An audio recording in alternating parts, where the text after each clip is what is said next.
Fútbol Estudio. Esto es el podcast número 22. Ya vamos avanzando, ya van bastantes episodios por aquí detrás. Y como siempre, nunca estoy solo.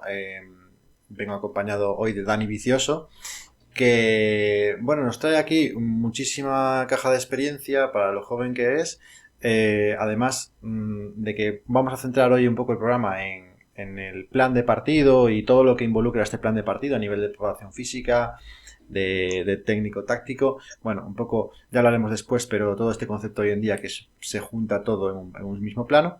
Pero lo que me interesa primero, antes de nada, y aprovechando toda la experiencia que tienes, porque vamos a leer por aquí, has estado recientemente en el Atromitos de Grecia, antes en el Polos NFC también de Grecia, pero también estuviste en el Delfín de Ecuador, de Manta, y después has iniciado tus labores en el Fuenlabrada. Mucho trotamundos, y entonces una de las cosas que más me gusta preguntaros a todos estos que habéis tocado extranjero es no solo cómo llegáis hasta ahí, sino qué os lleva a ese primer paso de salir. ¿Es una cuestión de oportunidad o es una cuestión de también de ganas de vivir otros espacios? Bueno, primero buenas, ¿qué tal? Gracias por la oportunidad, Andrés, y enhorabuena por el proyecto que llevas a cabo con el Gracias. podcast. Y bueno, gracias por tus palabras. Y bueno, a raíz un poco de la pregunta que lanzas, ¿no? De cómo viene todo un poco. Al final yo creo que son las oportunidades que salen y que a lo mejor puede sonar más rara, ¿no? Porque que te digan con 26 años, oye, no mañana, pero en un mes te vas a China, como salió la primera oportunidad. La primera sale en China a través de los proyectos internacionales de la Liga, que puede ser que no sea un proyecto tan profesional como los otros que han nombrado, pero sí que yo creo que era un punto medio, ¿no? De pasar de a lo mejor un fútbol base, como decías que estaba en Fuenlabrada, donde inicié aquí un fútbol base, a lo mejor como preparación física, como entrenador, pero al final no acabas de dedicarte a lo mejor esas 24 horas o no acabas de vivir de ello, ¿no? Y sí que pues me surge esa oportunidad recién prácticamente acabado el grado en INEF de irme fuera y pues no te lo piensas. Yo creo que me lo tomé como un máster. Para mí era un máster de salir fuera, de probar, de vivir la experiencia. Te dan la oportunidad de vivir y dedicarte completamente a lo que te gusta y aunque, como te decía, ese primer paso, a lo mejor ahí con la Liga China, no es un club profesional o una estructura profesional con alto rendimiento, pero sí que ya es una primera experiencia que, como decías, fuera de tu zona de confort y yo creo que un punto intermedio a algo más profesional, como luego pues al final ha ido viniendo, ¿no? Claro, porque tú en Fuenlabrada, me imagino, esta es una cosa que mucha gente desconoce. Yo también he tenido la suerte, la desgracia de vivir esos momentos.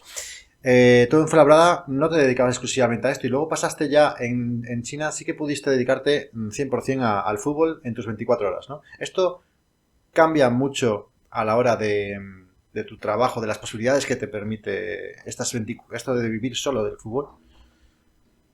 Claro, es lo que tú dices. Al final mi etapa en Fuenlabrada creo que son 4 o 5 temporadas. En cantera prácticamente todo. Pues compaginas el ser primer entrenador en un equipo con ser preparación física en un equipo a lo mejor más superior, el llevar lesionados en otra parte, incluso en ayudar a lo mejor al tema de scouting con jugador. Intentas ir sumando cosas para, además que económicamente llegar a ser solvente, ¿no? Ya. También un poco por abarcar más, pero aún así, aparte, pues tienes que, si quieres llevar una vida un poco más económicamente, pues tienes que buscarte otra solución. Y además, a lo mejor añadirle algo de formación para seguir formándote. Y el otro paso ya era algo que te exige las 24 horas de tu día, porque también económicamente está remunerado para eso. Claro.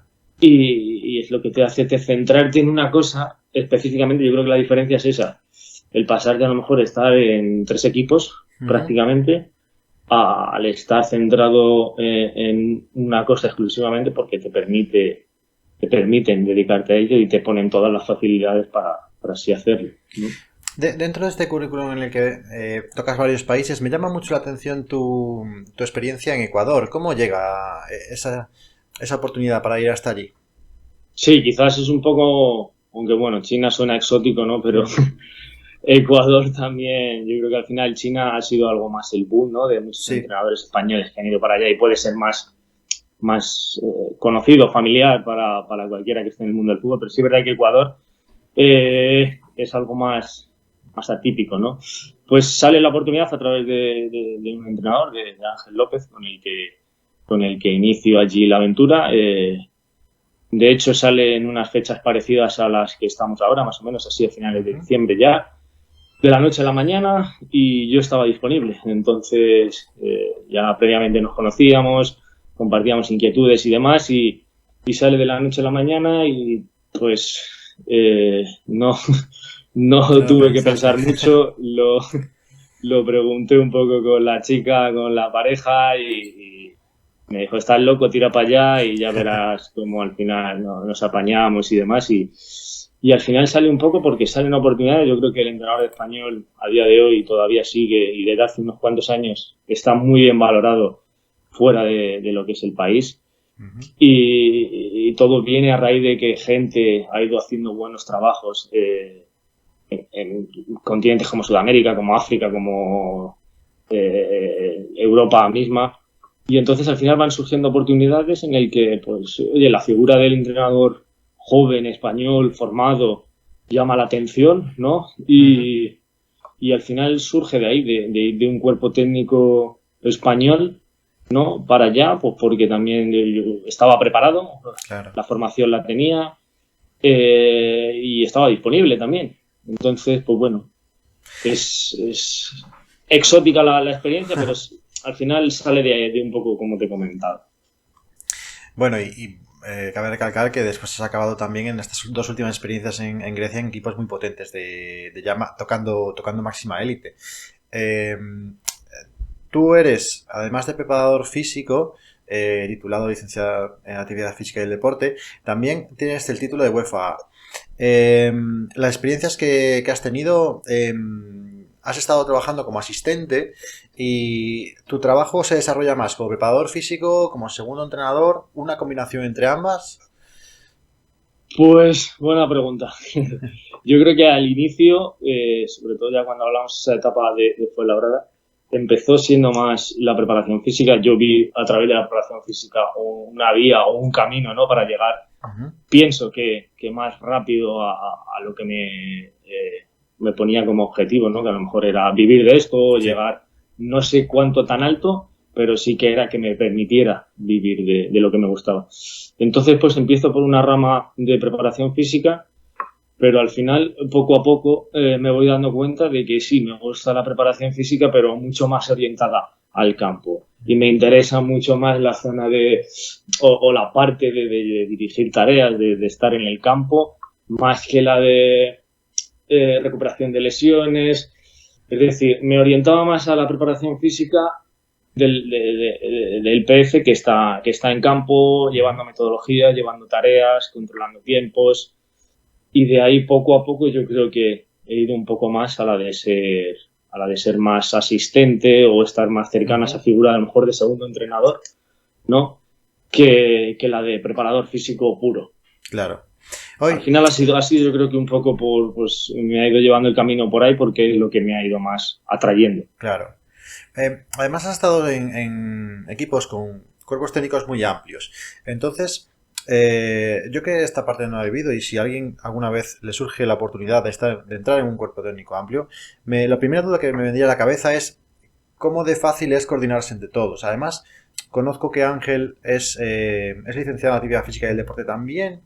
Con lo cual, mucha gente que sabe mucho de muchas ramas, como pues tú mismo, por ejemplo, que tocas la preparación física y demás, ¿cómo de fácil es coordinarse entre un equipo técnico con tanta gente que sabe de tantas cosas?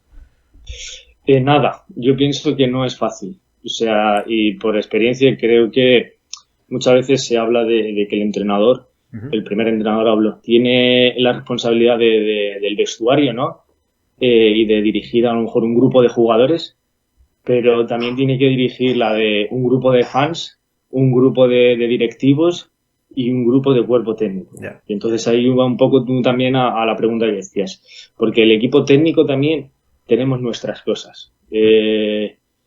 Como tú hablabas de formación, al final se trata de que todos estemos lo máximo formados posibles o de experiencia tengamos.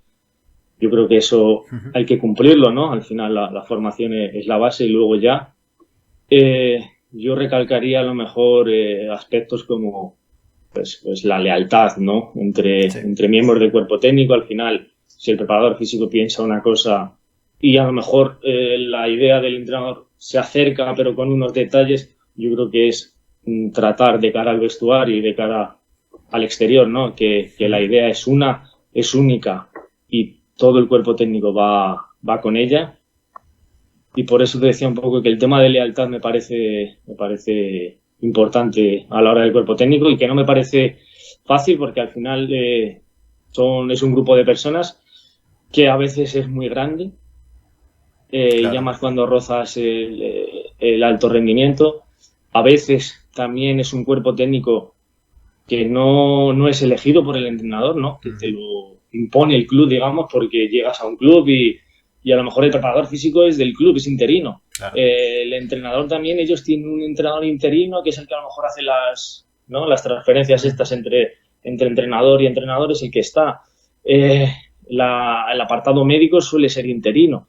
Entonces suele ser con gente que la que tienes que tratar también temas y problemas muy, yo creo que importantes y que de repente te encuentras cuando llegas a un club con gente que no has trabajado nunca, que tienes que compartir 24 horas y que tenéis que llevar el barco en una misma dirección.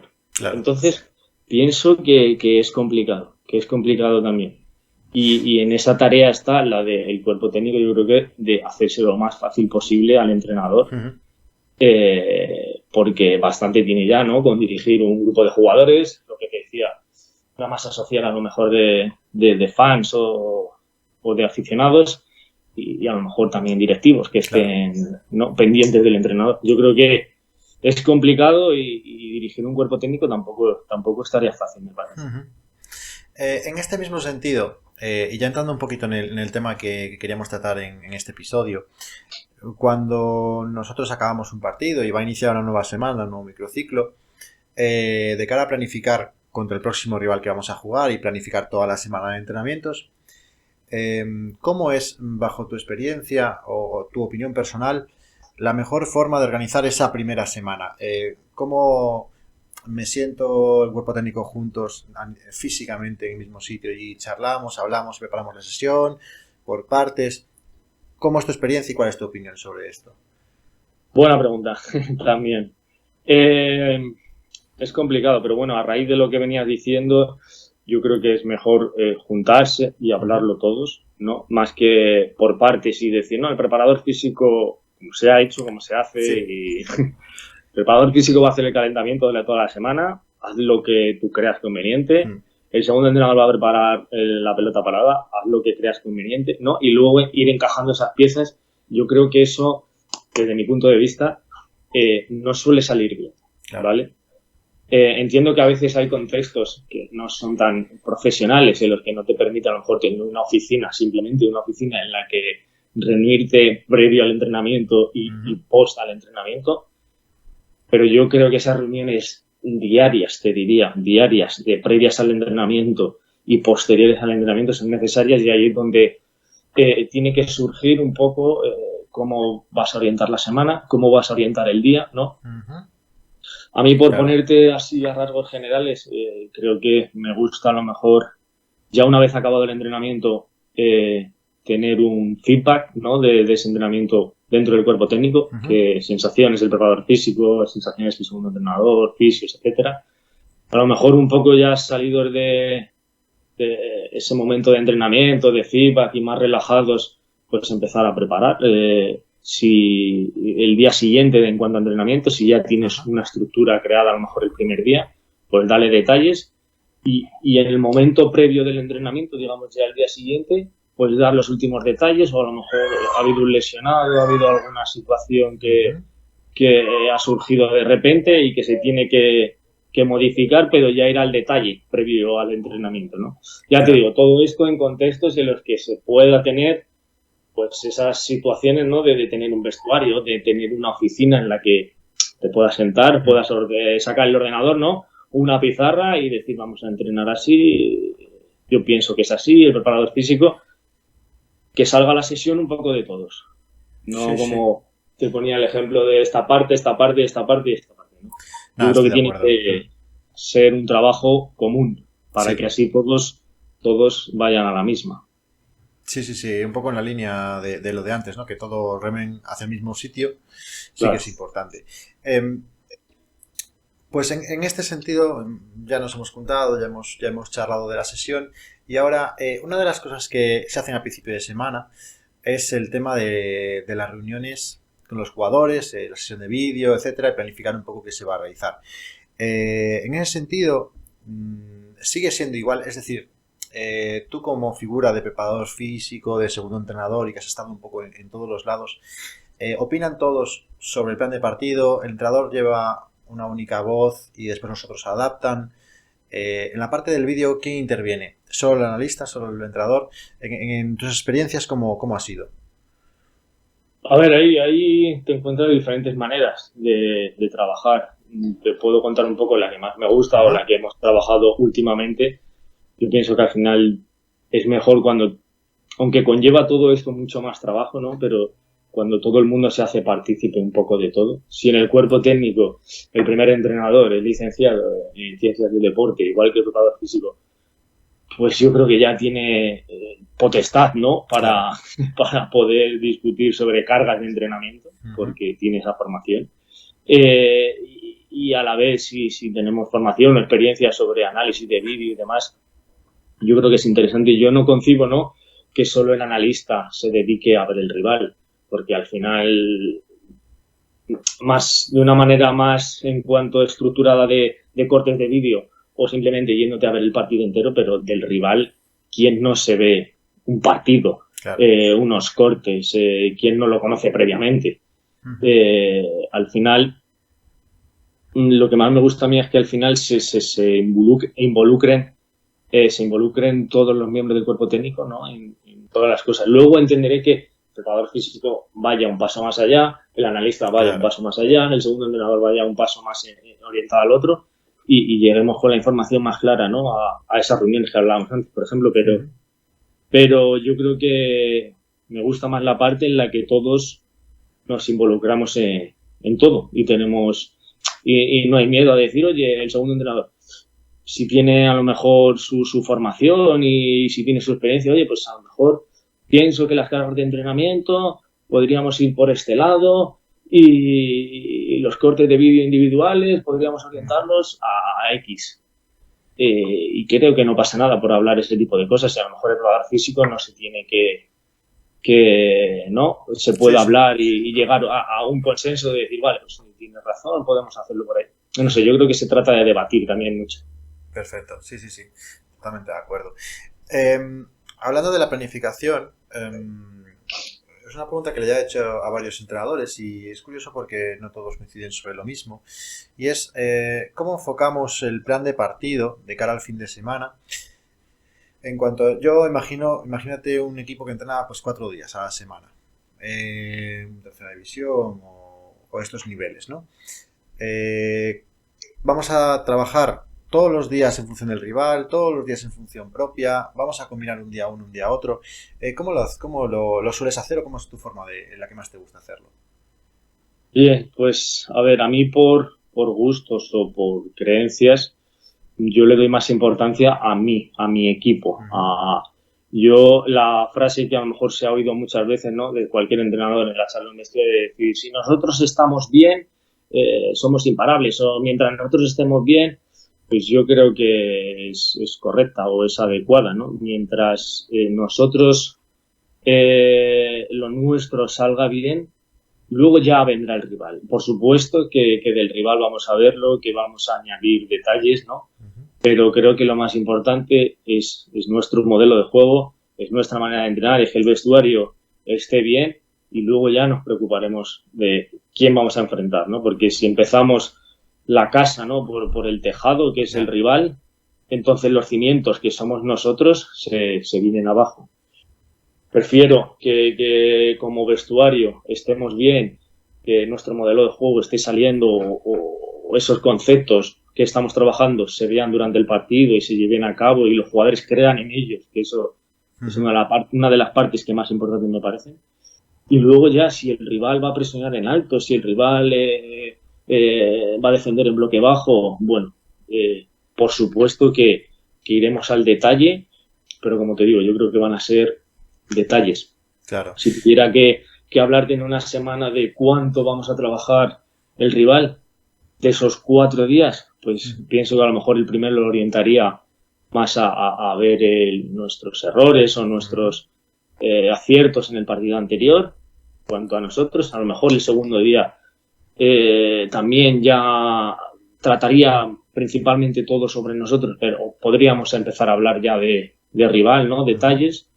A lo mejor tercero y cuarto sí, meter más información de rival a nivel colectivo suyo y a nivel individual, pero sin olvidarnos de que al final nosotros somos más importantes que el rival, ¿no? Es un poco mi opinión. De cara a la información que vosotros captáis para preparar el partido y la información que le pasáis a vuestros jugadores, ¿cuál es el peso principal? ¿El partido que habéis jugado anteriormente? ¿El partido que el rival ha jugado contra el último rival? ¿O el partido que el rival ha jugado en la primera vuelta contra vosotros, por ejemplo? Me imagino que se verá un poquito todo, ¿no? Pero supongo que habrá algo que tiene un poquito más de peso. ¿Qué parte es? Sí, mira, para mí yo dividiría ese trabajo a lo mejor de análisis en rival y propio, ¿no? Uh-huh. Y dentro de rival y propio, individual y colectivo, una división con lógica, ¿no? Sí. Y a lo mejor en cuanto a propio, me centraría mucho en lo individual de cada jugador, lo que quiero que haga cada jugador, y a lo mejor un poco menos, o también dándole importancia a lo colectivo, pero yo creo que si al final lo individual va saliendo, lo colectivo llega.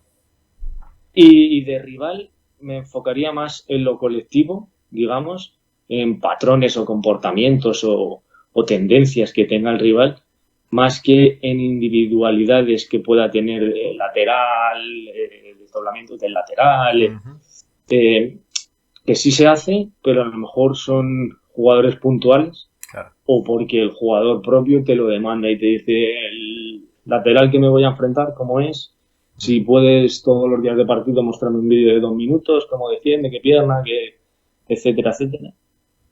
Entre esos 4 aspectos, los 4 creo que son importantes, pero como te digo, a lo mejor me gusta centrarnos en lo individual nuestro, ver cómo está cada jugador uno por uno y sacar conceptos generales o de ellos que nos puedan acercar a su modelo de juego, ¿no? Me causa curiosidad el tema de... Hay muchos jugadores que realmente demanden cortes individuales y pues, por ejemplo, en categorías más bajas, más modestas, donde yo puedo trabajar, el portero es uno de los únicos que demanda cortes y demás de sus acciones y tal. Pero los jugadores de campo, poquita cosa. En tu experiencia de mucha más élite, ¿cómo son los jugadores? ¿Demandan mucho vídeo? ¿Demandan cositas particulares para ellos? Bueno, yo he de decir también que niveles a lo mejor un poco más regionales o más de fútbol semiprofesional, ¿no? Creo que si el jugador tiene la cultura, también, y como pasa en el fútbol, puede ser de más élite, llamémoslo así, si el jugador tiene la cultura porque así se lo han mostrado analistas anteriores o entrenadores anteriores, te lo va a demandar. Si a él no en etapas anteriores no se lo han mostrado o prácticamente lo desconoce, lo va a dejar un poco por... Al final yo creo que pasa igual también en la élite. No es el 100%, yo te diría que los casos que he tenido, a lo mejor de 22, 23 futbolistas que puede tener la plantilla, a lo mejor son 5 o 6 los que te pueden preguntar. Hay otros 3 o 4 que a lo mejor si se lo das, te lo dan con buen gusto, hay otros 3 o 4 que no quieren saber nada, de nada. Va a depender un poco muchas veces también del resultado. A lo mejor tú le has, de repente a uno que nunca había visto nada del rival, le has Claro. mostrado y ese partido le ha salido bien, o todo lo contrario, le ha salido mal y al día siguiente o a la semana siguiente te lo va a pedir o te va a decir, mira, no quiero que me muestres Claro. un vídeo más, ¿no? En ese caso ellos suelen ser muy supersticiosos, ¿no? Y lo que les ha salido bien lo quieren seguir, ¿no? Si a lo mejor llega el analista y crea esa tendencia en el grupo de decir, vamos a ver todos, vamos a ver su once titular uno, por líneas, individuales, etcétera, como sea, y a lo mejor eso va surgiendo efecto, los jugadores van viendo que sale bien, que da resultados, lo vas a llevar para toda la temporada. Pero al final va a depender muchas veces eso del jugador, si le haces creer en eso y si él cree en que eso le puede aportar. En cuanto él crea, a cualquier nivel de incluso con fútbol base, Sí, sí. si los niños hablan o ven que eso les sirve a ellos, te lo van a demandar seguramente. A ver, siguiendo un poco el tema del plan del partido, la figura del preparador físico a veces pues está un poco en el limbo en cuanto a su planificación, ¿no? Hay unos objetivos, unos contenidos que trabaja que son un poco siempre los mismos, o hoy en día casi todo el mundo trabaja o método estructurado o periodización táctica, pero varía algo su trabajo en función del plan de partido también, es decir, los esfuerzos que vamos a realizar, en tu metodología de trabajo, ya sea como asistente, teniendo otro preparador físico, cuando tú has estado como preparador físico, ¿ha variado esta preparación física semana a semana en función de la táctica o del plan de partido? Sí, yo creo que al final todas estas metodologías o tendencias, ¿no? Están muy bien para tener una base o para entrenadores que estén empezando o preparadores físicos que digan, no sé por dónde empezar. Yo creo que esas metodologías te indican, ¿no? Parámetros o estructuras o cargas de entrenamiento por Sí. dónde guiarte. Yo creo que una vez que tú ya te vas desarrollando y vas teniendo experiencia. Oía, por ejemplo, hace poco, no sé si era Paco de Miguel, el preparador físico de Rafa Benítez, ¿no? Que hablaba de que el entrenar es un arte, hablaba del arte de entrenar, ¿no? Y que no es que tuviéramos que dejar un poco de lado la ciencia, ni mucho menos, como fundamento o como base siempre tendría que estar, pero que al final tienes que ver lo que te demanda el jugador, el contexto en el que estás, no una tarea de 4 contra 4 más 3, tiene que ser en un equipo con 3 minutos, 3 series, y te vas a ir en otro equipo y la vas a hacer igual y va a salir Claro. bien, con las mismas distancias. Yo creo que al final se trata un poco de ver qué demanda cada contexto, de unas tareas que parecen más simples con un equipo y sin en cambio con el otro, pues tienes que aumentar distancias, tienes que dejar más tiempo. Creo que al final todo viene a ser un poco un arte, como así lo decía Paco de Miguel en esa frase, de que te tienes que adaptar un poco. No, por mucho que la periodización táctica te pueda decir que el día siguiente a partido es libre porque hablan de que procesos cognitivos, ¿no? Que se tienen que recuperar, pero va a depender de cuándo es el siguiente partido, va a depender de dónde viene, de si viene de a lo mejor una alta densidad competitiva, si el jugador, no sé, va a depender de tantos factores que el decir, no, yo es que me voy a guiar por la planificación táctica, voy a seguir mi patrón, ¿no? Mi microciclo patrón, y el día después de partido va a ser libre siempre. Yo creo sinceramente que ni Mourinho, ¿no? Ni portugueses que pueden estar en la élite o ser más afines a la priorización táctica o a lo mejor todo lo contrario, más al microciclo estructurado, siguen al pie de la letra esas metodologías, porque al final surgen muchas cosas que no tienen cabida en la metodología porque una metodología al final no deja de ser algo cerrado, ¿no?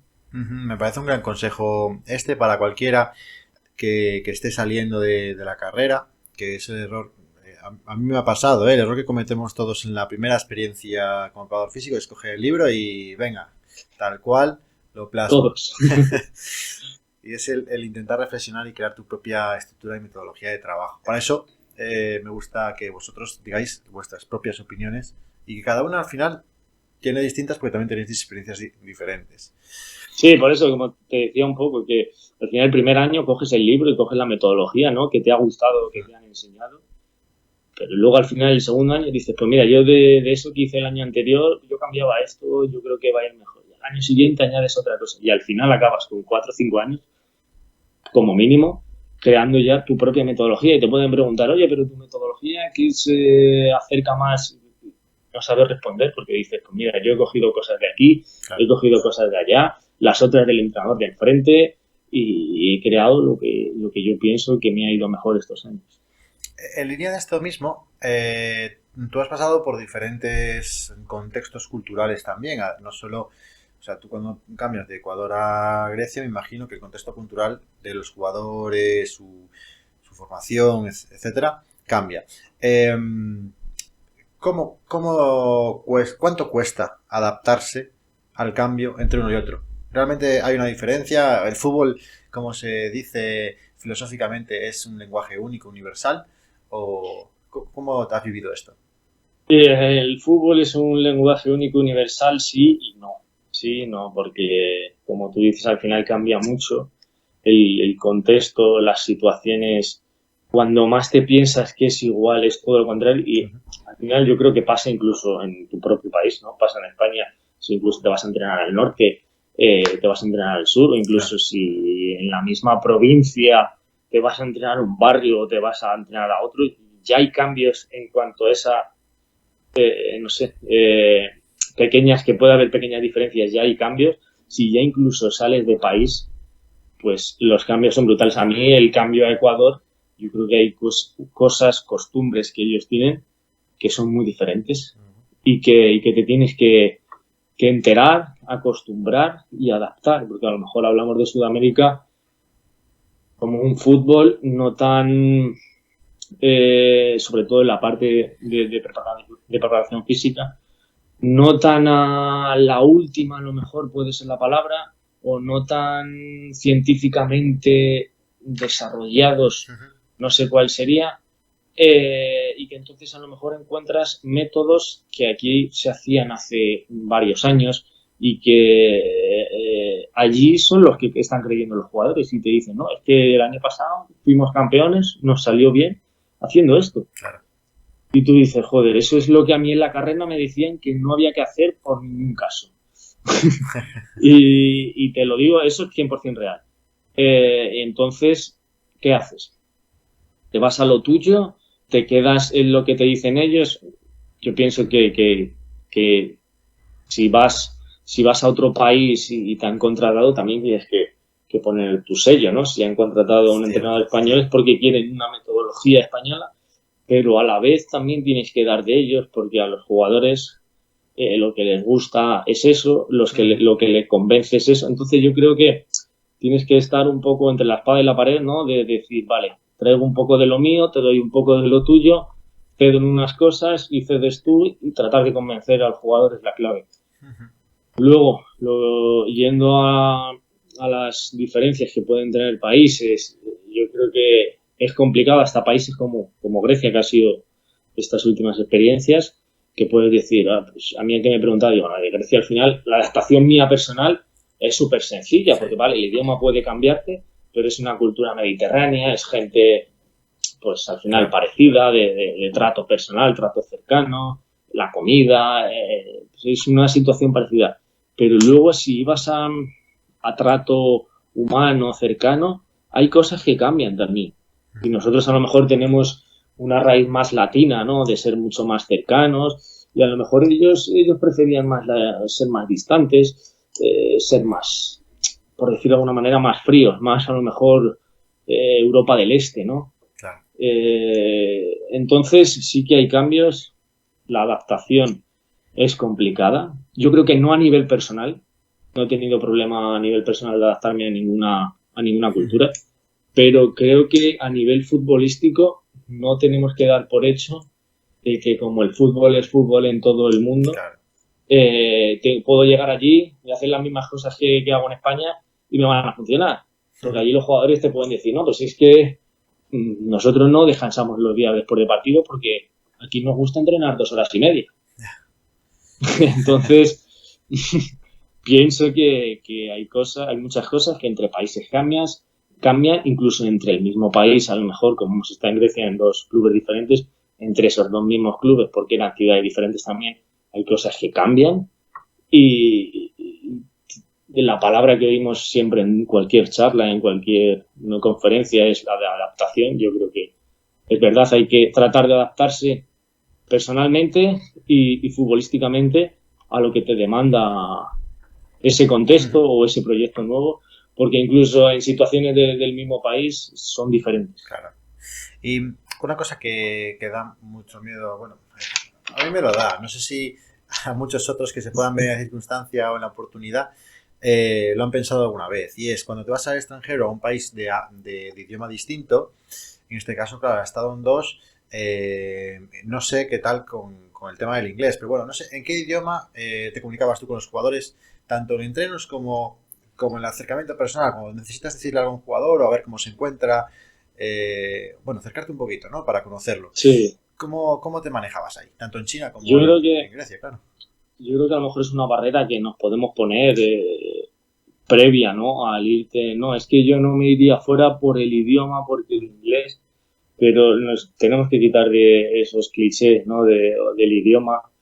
Está claro que yo pienso que antes de muchos cursos que nos hacemos de análisis, de preparación física, curso de no sé qué, ¿por qué no apuntarnos a un curso de inglés Básico, sí. y abrirnos puertas, ¿no? Abrirnos puertas cuando las hay, muchas fuera de España. Uh-huh. Y luego atreverte. Al final, en cuanto al idioma, te encuentras muchas cosas, muchas situaciones. Por ejemplo, nosotros el primer año en Grecia, la mitad de nuestra plantilla era sudamericana española. Es decir, teníamos, creo que eran 5 argentinos, teníamos 3 españoles, teníamos un colombiano, un uruguayo y luego 10 griegos. Pero con la mitad de la plantilla hablabas en español, hablabas en castellano Claro. y muchas veces esa mitad de la plantilla se transmitía que eran 7 en el campo. Si tú tienes a 7 de un idioma de los 11 jugando un partido, lógicamente, y Sí. sintiéndolo mucho, si es tu idioma, aunque estés en un país que no sea el tuyo, pero vas a hablar en el idioma que te entiendes. Si encima es el tuyo, pues con más razón todavía. Claro. Pero vas a hablar en el idioma que les en ese momento les favorezca a ellos. Que luego, por respeto, obviamente, tratas de aprender su idioma y que al final está el punto intermedio, ¿no? Del inglés. Uh-huh. Entonces, yo creo que entre los 3 idiomas, que sea en cualquier país que vayas, el tuyo, digamos, el inglés y el propio, si no es el inglés, te acabas entendiendo de cualquier manera. Claro. Entiendo que el primer entrenador sí que demandaría un nivel de inglés bueno para comunicarse, porque uno de los factores más importantes que pienso que debe tener ya no solo el primer entrenador, sino el cuerpo técnico, es el saber comunicar, el saber transmitir y que tu mensaje llegue y que se entienda bien, porque a veces por las barreras del lenguaje, a lo mejor un mensaje que tú has querido dar sea mal interpretado Sí. y no ha sido el idóneo. Sí que es verdad que en ese sentido el idioma puede ser más importante, pero bueno, luego siempre puede haber facilidades de traductores Uh-huh. o que puedan estar en Grecia, por ejemplo, el primer año sí que teníamos una persona que hacía más de traductor, aunque hablábamos español, la mitad del vestuario habla español, hablábamos inglés y todos nos entendían, pero aún así había una persona que nos podía ayudar si había cosas o términos que fueran más directos del español al griego y saltarnos. Y encima yo creo que a lo mejor si te favorece que el griego es un idioma, desde el punto de vista de hablar es sencillo, no es un idioma complicado, pues todo favorece, ¿no? Claro. China, por ejemplo, también dispuse de traductor y facilita mucho la comunicación, pero bueno, volviendo al inicio, yo creo que el tener una formación en inglés te va a abrir muchos más caminos que el me voy a hacer el curso de analista de X compañía cuando ya tengo 17 Ya, cursos sí. más. Pero de repente no sé salir, no sé hablar otro idioma y no puedo salir de España porque aunque tenga 20 cursos no sé el inglés. Ya, sí, Yo creo fundamental. que sí que un mínimo de inglés hay que tener, pero luego no hay que tener miedo y muchas veces va en la forma de comunicarse de las personas, ¿no? O en lo echado para adelante, como se habla, que seas y te acabas entendiendo un poco con todo el mundo, vas cogiendo fluidez a la que estás allí Claro, y pues yo sí. creo que es fácil, hay que quitarse esas barreras que tenemos muchas veces. Bueno, y tenía una última pregunta para ti, y es que tú eres INEF, pero también eres UEFA. Entonces, esta decisión, me has contado un poquito antes el tema de que a ti realmente te gusta mucho la parte táctica, análisis del juego, etcétera. Eh, pero tú le recomendarías, o sea, tú lo has hecho por gusto, pero además tú le recomendarías a todo preparador físico o todo persona que sale de INEF y le gusta mucho el fútbol, invertir su tiempo y su dinero, porque son caros los cursos, para sacarse los UEFAs. Depende, yo creo que depende de qué gustos tiene esa persona. Pienso que hay, dentro de la preparación física en el fútbol y a lo mejor en otros deportes colectivos también, creo que hay dos tipos de preparación física a día de hoy, o me parece a mí, que es a lo mejor el más especialista en fuerza Uh -huh. o incluso un poco más cercano a la parte de readaptación de lesiones, que digamos puede ser el más puramente de gimnasio, Sí. de interior, ¿no? Y el de exterior, que es el que está más cerca del campo, más a lo mejor control de cargas en cuanto a GPS, pero que está más orientado a las tareas, que era como a lo mejor me catalogaba yo un poco al principio, ¿no? Uh Que te -huh. decía que yo era más, pues si tuviera que dividirlo, yo dividiría la preparación física o el preparador físico a día de hoy en interior o exterior, ¿no? Entiendo que el de interior muchas veces Sí. el de gimnasio también toca su parte táctica, ¿no? O dentro del campo en ocasiones, pero yo creo que tiene que ir orientado a la persona o a ese preparador físico. Claro. Si a él le gusta más la anatomía, la fisiología y él piensa en dedicarse más a la readaptación o pues a lo mejor puede tirar más por ahí y el siguiente paso puede ser más, en vez de ser entrenador, pues ser la fisioterapia Uh y ser -huh. un preparador físico especialista en fuerza que además puede ser fisioterapeuta por ese lado. Si te vas por el otro lado y a lo mejor eliges pues ser el preparador físico más de campo, de control de Uh cargas, -huh. de GPS, pues a lo mejor sí que te puedes especializar más en ser entrenador y darte, ¿no? Y darte ese plus que puedas tener. A lo mejor en un Sí. futuro cambias de idea y dices, no, pues es que me está gustando más la parte táctica, me está gustando más la parte de pues, ser un asistente, un segundo entrenador y ayudar al entrenador a partir de ahí. Todo esto con la base de que yo pienso que cualquier persona que esté en el mundo del fútbol debe tener unos mínimos conocimientos de fútbol. Es Claro. decir, el doctor o el médico, pienso que tiene que tener una base de fútbol, de qué demandas lleva el Uh -huh. juego, de no sé qué número de sprints será un jugador, de qué kilómetros recorre, de qué tipo de esfuerzos realiza un jugador. Pues sí, soy el doctor, pero tengo que saber del Claro. juego un mínimo, qué demanda el juego. Uh -huh. Entonces, basándonos un poco en eso, pues sería un poco orientar a qué me gusta más y en qué puedo aportar más al cuerpo técnico, ¿no? Sí, pues Dependiendo de qué tipo de preparación, de preparador físico sea, digamos. claro, me ha gustado mucho, la verdad, la explicación. Nunca lo había visto así. O sea, realmente es un poco el tema como en América, ¿no? Que allí se lleva mucho tiempo haciendo. Tú vas a un equipo de NBA y tienes el especialista en fuerza, el especialista en campo, el especialista en velocidad. Hay como cada uno en su sector. Y en el fútbol esto se está empezando a hacer, pero todavía no le hemos puesto nombre. Me ha gustado mucho eso del Eso preparo es. físico de interior y de Yo, exterior. sí, la verdad es muy propio. Yo pienso que sí que se está haciendo más y como tú dices, empieza siempre más a lo mejor por el otro lado del charco y a lo mejor Inglaterra, Alemania, parece que sí que le han Sí. dado más importancia, ¿no? Al Sport Science, como se Mm. le llama, es el preparador físico, entrenador personal que está dentro en el gimnasio y luego aparte tienes el Efectivamente. otro preparador físico, ¿no? Que está más cerca del entrenamiento del entrenador. Pues nada, bueno, me ha encantado la charla contigo y antes de acabar me gustaría saber un poco, pues, para cerrar, de ti. Ahora mismo estás en España de vuelta, ¿no, Dani? Ahora mismo estoy de aquí, sí, se acabó el proyecto La Aventura en Grecia. Estoy aquí de vuelta.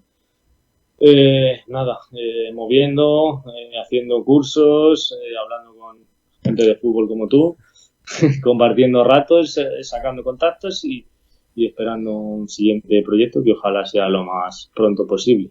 Pues seguro que sí, seguro que sale pronto, porque al final, con tu experiencia, pues ya quisieran muchos tener con tu edad toda la experiencia que tienes. Poco a poco todo llegará. Pues muchísimas gracias, Dani, por pasarte por Fútbol Estudio. A ti. Me ha encantado tenerte aquí.